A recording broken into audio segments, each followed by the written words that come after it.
उमरकोट में हारी कैंप जे गरीब खानदानन राशन न मिलण खिलाफ एहतिजाजी मुज़ाहिरो कयो। हारी कैंप जे रहवासियन हरियान भील, सुमरी, मारवी भील ऐं ॿियनि अवामी आवाज़ टीवी सां ॻाल्हाईंदे चयो त म्यूनिसिपल कमेटीअ जे चेयरमैन ऐं डीसी सभिनी वार्डन में पंहिंजनि मनपसंद माण्हुनि में सिंध हुकूमत पारां मिलियल राशन जा बैग विराया आहिनि। हुननि चयो त असां अॻु बि एहतिजाज कयो हो, जंहिंजो बि डीसी उमरकोट नोटिस वरितो हो ऐं तपेदार हारी कैंप अची माण्हुनि जूं लिस्टूं ठाहे वियो हो, जंहिंखे बि 15 ॾींहं गुज़रण बावजूद को बि वार न आहे।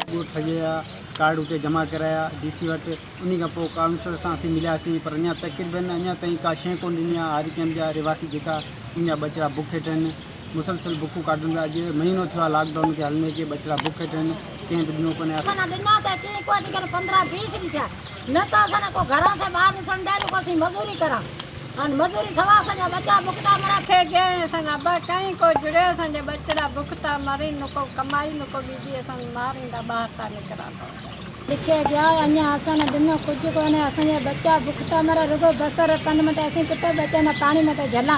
गरीब खानदानन आला इख्तियारनि खां मुतालबो कयो त राशन ॾेई असांजे बचड़नि खे बुखुनि विघे मरण खां बचायो। विजिट कयो अवामी आवाज़ मीडिया ग्रुप जी वेबसाइट awamiawaz.pk